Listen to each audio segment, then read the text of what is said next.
Welcome to the Windows Computer and Technology channel, and well, today is the 9th anniversary of Windows 10. So on July 29th, 2015, a new operating system was being sent to the world by Microsoft, and it was Windows 10. Its version number was 1507.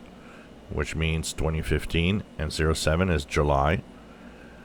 And of course, it was free. For the first time ever, Microsoft offered a free upgrade to Windows users. If you had Windows 7, if you had Windows 8, you were offered Windows 10. And this is what 1507 looked like. And this was the operating system that a lot of people, and I remember, and some of you probably remember, way back when we waited until this was being available, was when you could download it from the Microsoft website and upgrade your computers and, you know, be the first to see it. Windows 10 had already been released for what was a new system, Windows Insiders, and they called them technical previews, if I remember well, back in the day. Of course, it has evolved. Microsoft tried several things. For the first time, we were at Windows as a service, which was not necessarily the best idea in the world. There were supposed to be 2 up to 3 updates a year, which they've never achieved. They had a hard time even giving us 2, and we had years when we had just 1. And of course, some of them, there were a few versions that didn't start right, had a lot of problems, but definitely was something new.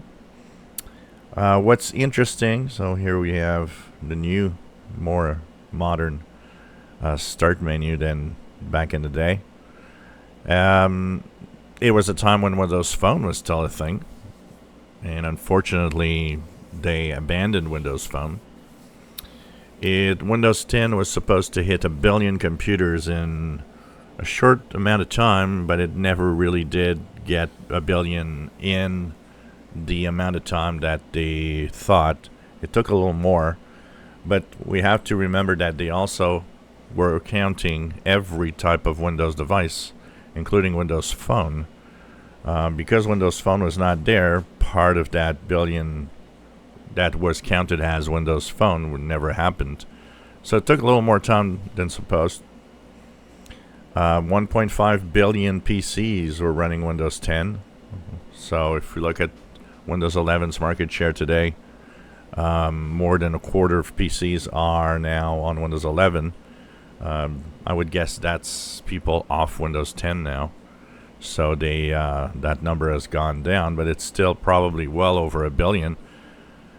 And it has this unique thing that it just refuses to die. It's very interesting to see that 9 years later, more than 60% of people are using Windows 10 still. And that is a first. This is something that never happened before, and puts Microsoft in a kind of a delicate position as to what to do next. Because now we have Windows 11, and Windows 10, for a lot of people, was, supposed to be the last version of Windows. Microsoft itself never really said that. It's developers that said something like that, but then Windows 11 came as out of the blue as a big surprise 3 years ago. But it's still going strong, and well, 9 years, pretty incredible when you think about it, how time flies. If you enjoy my videos, please subscribe, give us thumbs up. Thank you for watching.